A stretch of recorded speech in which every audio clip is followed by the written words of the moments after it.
Good evening, ladies and gentlemen, and wish you all a happy new month. That is the 1st of February 2021. It is a pleasure having you, and hope that the week was amazing, given that the auxiliary Lions of Cameroon have qualified for the semi-finals, and one could get how Cameroonians were jubilated, most especially in the economic capital of Cameroon, Douala. That said, in tonight's edition, we are going to be talking about a pertinent issue that has to do with road accidents in general, and that happened in the hills of Chang in particular. But then we are going to be having an overall view of road accidents in Cameroon. And to discuss about this topic, we are honored to have Apostle Tabi Simon Ayong, the founder of Graceland Christian Assemblies. He's not new very often. He is always around to grace the occasion as possible as he can, and he will be accompanied, or we will be accompanied this week naturally by our able panelist, Mangeve Nashus. Good evening to you, Apostle Tabi, and thank you very much for honoring our invitation. Good evening, Vanessa. Good evening, viewers. It's a pleasure being with you. It's our pleasure having you. Mangeve Nashus, you're welcome. Vanessa, good evening. Good evening to our viewers, and good evening to Apostle. It's always a pleasure when we have him on set. Yeah. And Vanessa, permit me greet those who are watching us from Gaundere. In the Damawa region. All right. Yes, good evening to them, and hope that we deliver to them. I was told the other time, after one of the sessions, I had a lot of calls from Gaundere, because I've been there before. Yeah. Okay. I've been there. I went for church planting. I went to do some feasibility studies. I went for spiritual mapping, and when I came back, lots of people called after one of the sessions. So actually, it's like they view us so much in the north. Yes. In the Grand North as a whole, we have a lot of televiewers there. Mangave Nashus, your appreciation of the quarterfinals, the auxiliary Indomitable Lions. Vanessa, it remains a fact that all of us, we never expected, we did not see the Lions this far, and personally I did not see them this far. So their qualification was a good one, but a surprise. It was a good one, but a surprise. Viewpoint is a debate program divided into two parts. It has to do with the questions and answer, and the second part has to do with the debate. Let us have the first part.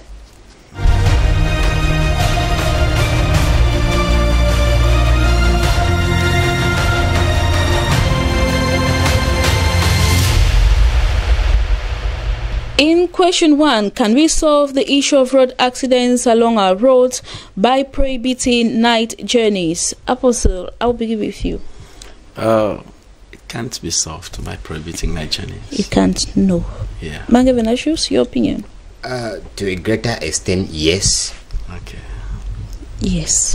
And is the idea of sanctioning the agency involved in an accident a way forward to solving the issue? Mangave Nashus? No. No. Apostle? Yeah, I also stand on the point that no. No. Because they are not the only people involved here. All right. Let us have the debate.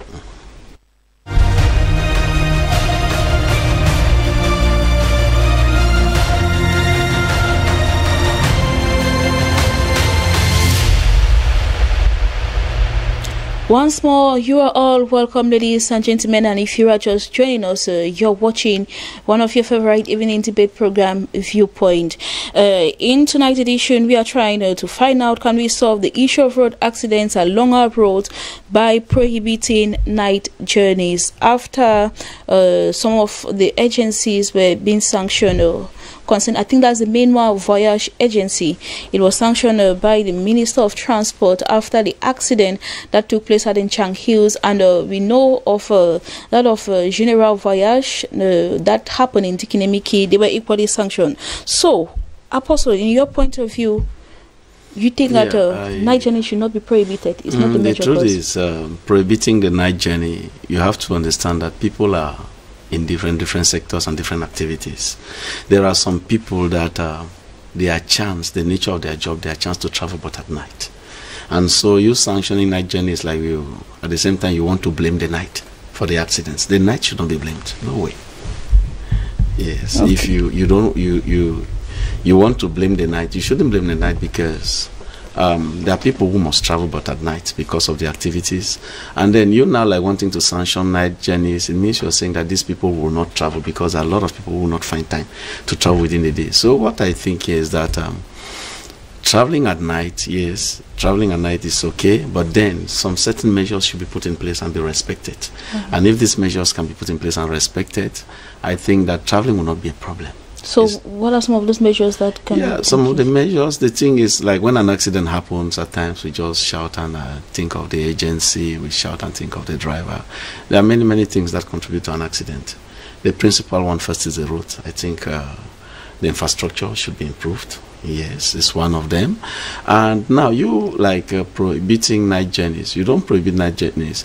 Instead of prohibiting night journeys, we can come up with policies that, okay, at night, people must drive at this speed. At night, people must rest from this time to this time, which is a normal routine in transport. It's rather unfortunate that our drivers, they don't respect it. So you prohibiting them not to travel at night, even in the day, they'll still do the same things. So the problem is not the it's the people involved. It's the people. And it's a whole chain. It's a very long chain. If we have to break it down, it's a very long chain. It starts with the driver, it gets to the passengers, it gets to other road users, it gets to the agency. Many, many people are involved. And so you're prohibiting that there should be no traveling at night. The same people are the ones who still travel in the day. And the same things they will do. So it's not about the night. It's about us changing our mentality. It's about us changing our approach of doing things. It's about a complete shift of paradigm, changing our mindset, the way we see things. And by so doing, so many things will come along, because at night, it's not just a matter of being at night. Even in the day, people drive recklessly. It's not just a matter of being that it's night. In the day, people drive with very high speeds. You're getting that? And then it's true, I acknowledge that at night, at times when there are accidents, people die most of the time because there is, we find it, the rescue teams don't get to them on time. But then, since we know that it's an issue, then why not keep them standby 24/7? That's the point. There are certain careers, there are certain probations that people don't sleep. You come like to nursing, you come like to our police stations are open 24/7. Our hospitals are open 24/7. So there should be rescue teams on the way to 24/7. Apostle, you think that the night should not be blamed, but naturally you and I, you know that the human system is made in such a way that when it's night, naturally you are not that active as you are during the day. Your visibility is not the same. Yes, I know there's a visibility problem. Yeah, it cannot be the same. So don't you think that banning these night journeys will permit that of visibility problem, and that's why there should be a speed limit? And we know that at night a lot of evil things, in quote, do happen as compared to during the day. Yes, the issue, what I'm saying is this: at night, being the night, even if you tell guys to drive just within the day, people being what they are, drivers in general, these guys are stubborn. I did logistics and transport. These are my people. I've managed them. You give them time to go and rest, they will not rest. You get what I'm saying? So there are many things that contribute that these things will also be even in the day. There is fatigue. Are you getting that? You give them chance to go and they will not rest.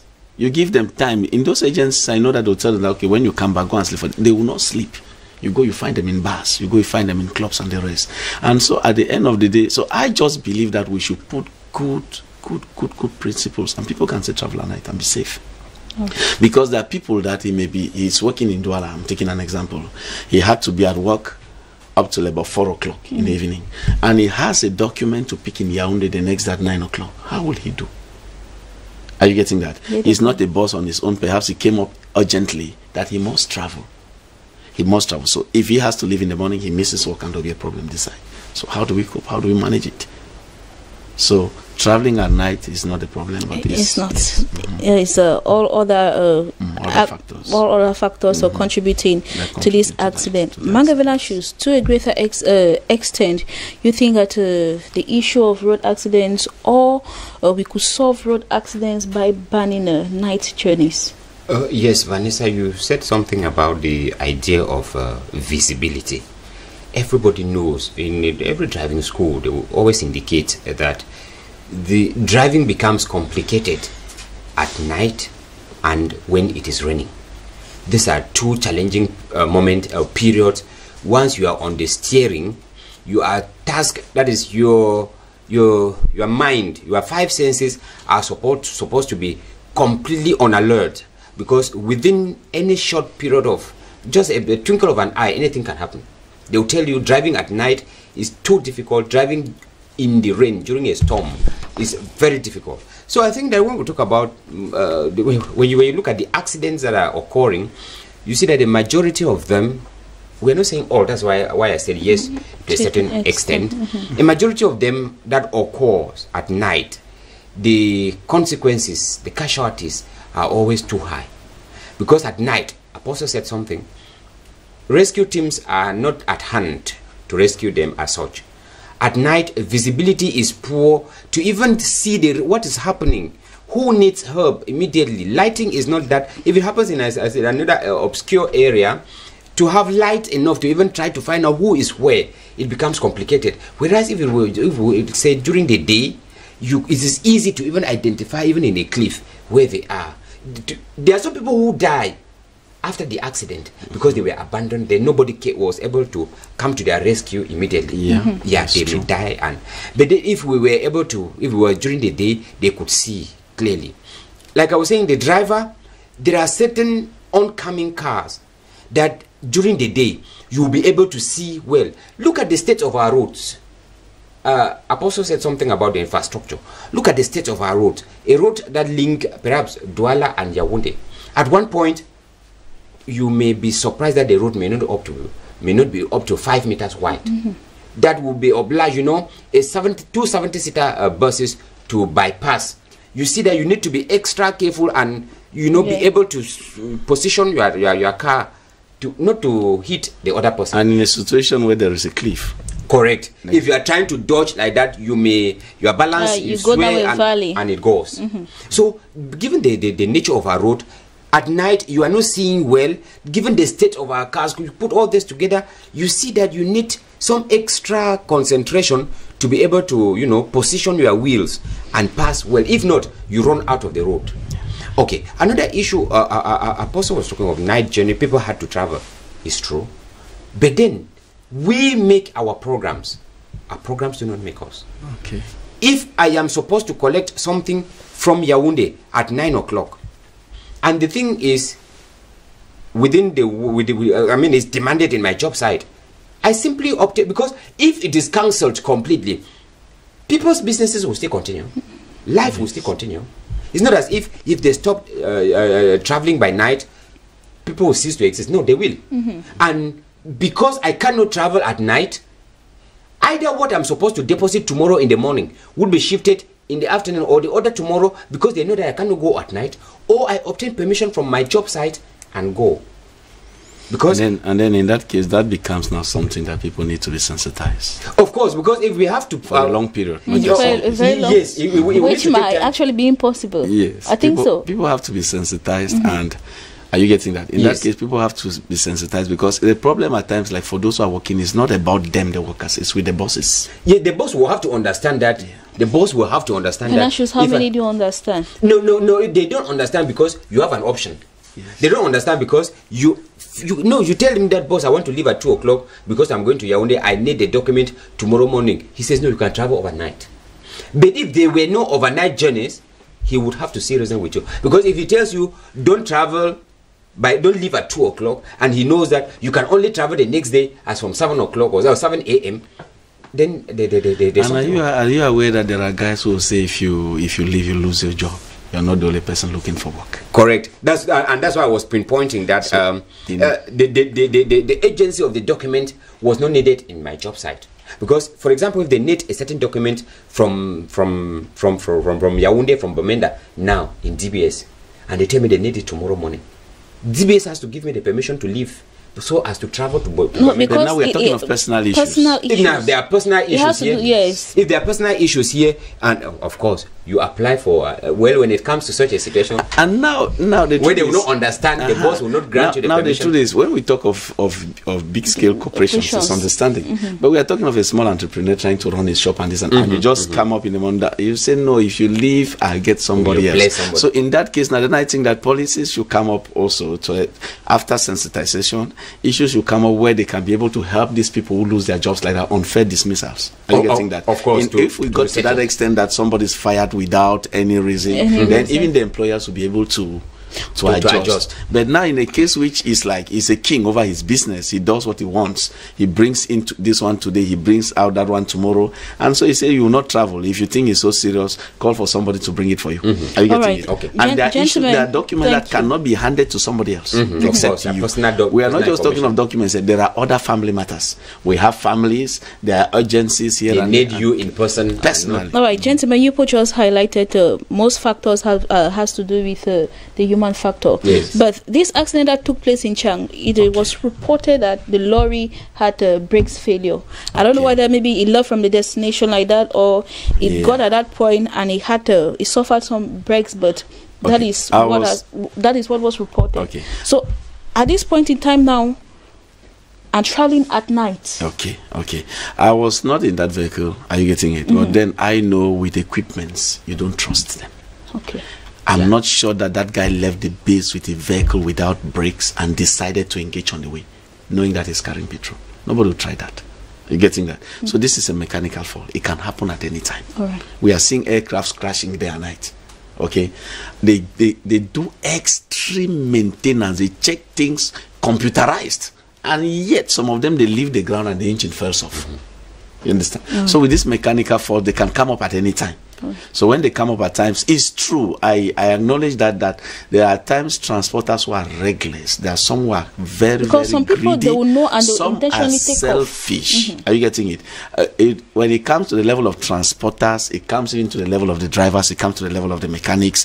At Managed Logistics Base, I've seen situations where instead of you going to buy a part and come and replace the vehicle, you buy a part and the mechanics will start problems. They want you to give them the money. They go and get whatever they can get, and so there are those aspects too. But then when it happens like this, are you getting it? On the side of the driver, I don't believe that a driver can risk his life to enter a vehicle without brakes and engage in a journey like that, especially the west of Cameroon, the west region. That is it. I don't think a driver can engage a journey like that knowing fully well that this vehicle has no brakes. All right. Thank you very much, gentlemen. Manga Venatius, you're concluding your point. Yes, and because I said yes to a certain extent, night journey should be banned. Yes. The other way, if we are talking about respecting set rules, even during the day, we the passengers, there are some kind of we will talk of the part of the drivers. We'll talk about the part of the passengers. When you look at the initial results that was given, or the number of those who died during that accident, overloading, they tell us that, of course, they tell us that 53 people died instantly and 29 were wounded. When you put the two figures together, they give you 82. And this was a 70-seater bus. Yes. Now, and a truck, or call it a truck transporting fuel. Yes. Which a truck could not carry more than 6 people. Yeah. When you put 82, 70, a truck carries just 3 now. Or just driver 3. And 2 persons. So we would have said everybody in the 70 that all of them perished. It would have given us 73. Yes. We have 82, which means the 70-seater was not carrying 70 and in passengers. the 82 is reported that the uniform officers escaped. Okay. So they are out of it. They're out of it. So if we added their number to it, so that will give us 84. Yes. So in normal circumstances, what I'm highlighting here is, we the passengers, if we enter a bus and we discover that we are more than 70, we have the power to tell the bus driver that no, we are not going to take off. Yes. Until you reduce, so that we have enough 70 people. Okay. Because Manga Venatius, I think that it has to do with the passengers that were on board when the bus took off. Yes. That the ones that have the upper hand. Of course. To tell the driver that this vehicle is not taking off because you have overloaded. Yes. Or it has to do also with the control.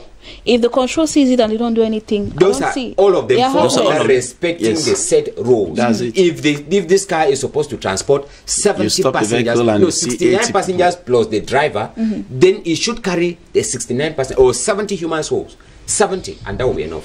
So that even at the control station, if they see that it is more than 70, they should put down the drive or the car. They should be arrested. Yes.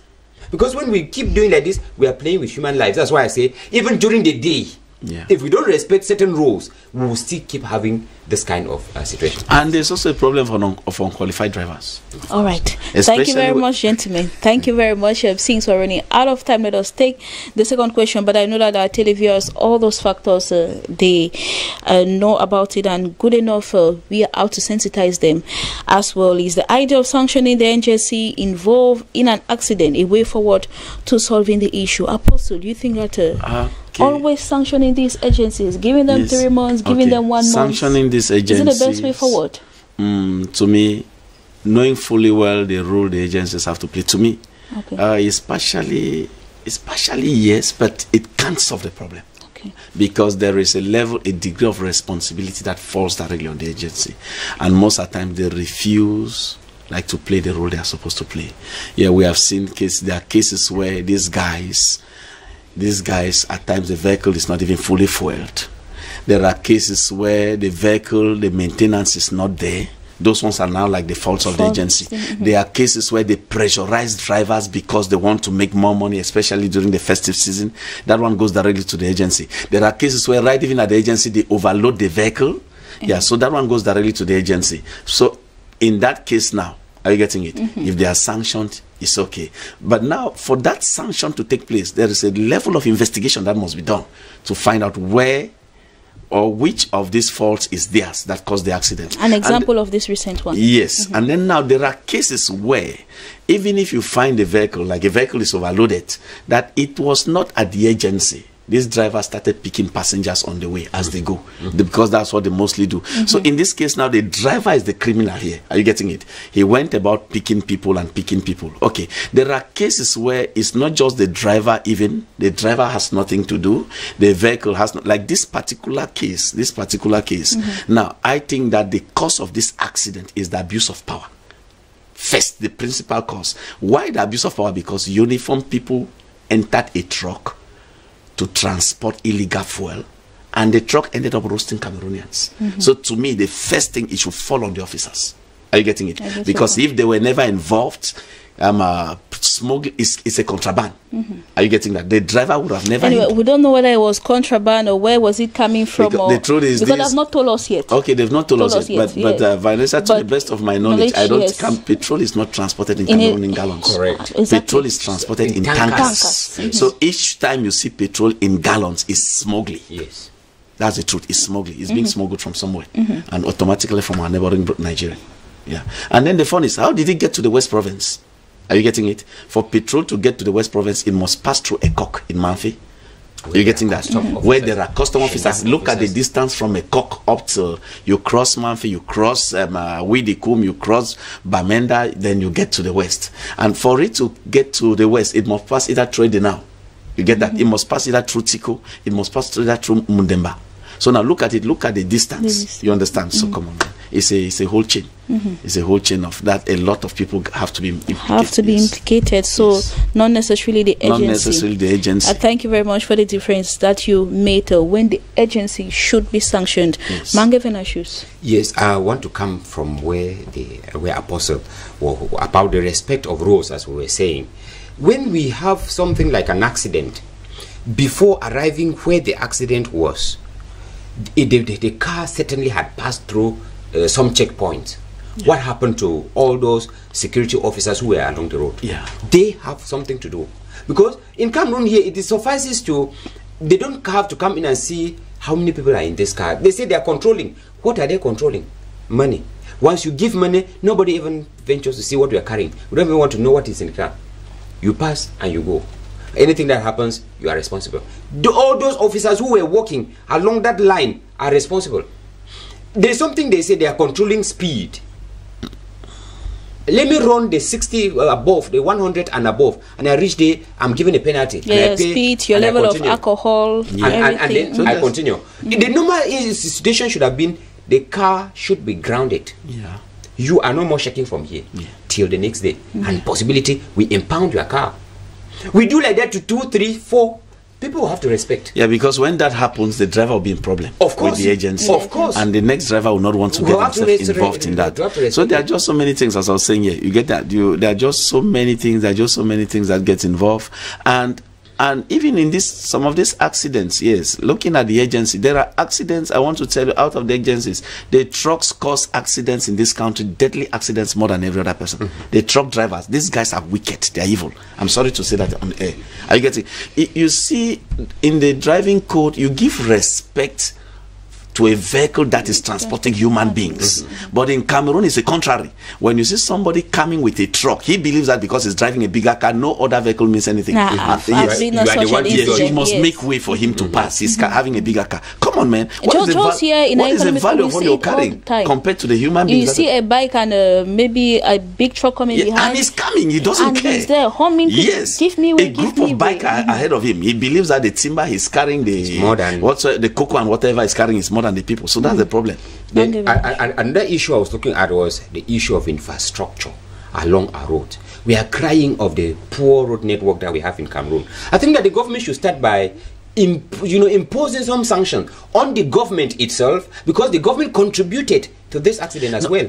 As a level because when you look at the potholes along our road, you are driving, immediately you dodge from this one, you are dodging to this other one. As the car is swinging from one way to the other, you may, you may not be able to control it. If we had a good road network, most of these accidents would at the level of roads, Mr. Mange, there are cases where it is known, the state knows, and it is in records and everything, that this so and so road has been tied off, which is not existing. Me and you, we know. That is it. Of recently, there was a problem here. I think this road around leading to Yabasi or whatever, that it was on everywhere. The people are suffocating in dust. But it is certain that road was supposed to have been tied with about 4 years ago. Correct. So in this case, it's not just like the problem of the government. It's us having some wrong elements in the system, and they are always there everywhere, no matter what you do. So I think in a case like that, when we start tracing it, you might even be surprised to know that road, perhaps there is a very heavy budget, that the road has been maintained and everything. We dig into archives and get some of those people, get the culprits,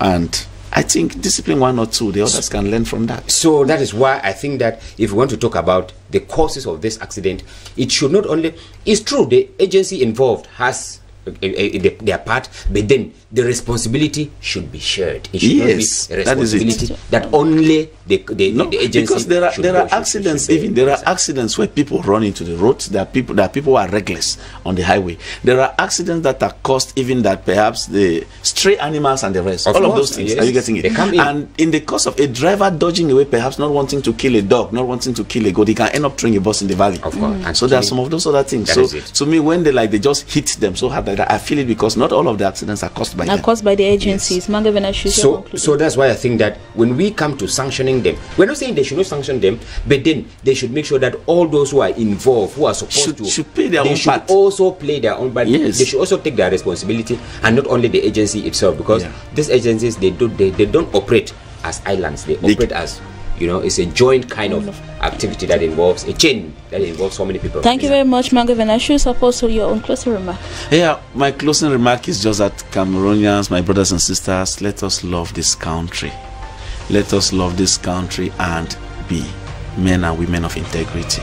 If there is integrity here, everybody will do his job rightly. Exactly. Yeah. Thank you very much, Apostle Tabi Simon Iyon. Thank you very much for your contribution. Mange Venashus, you're welcome as well. Thank you, Vanessa.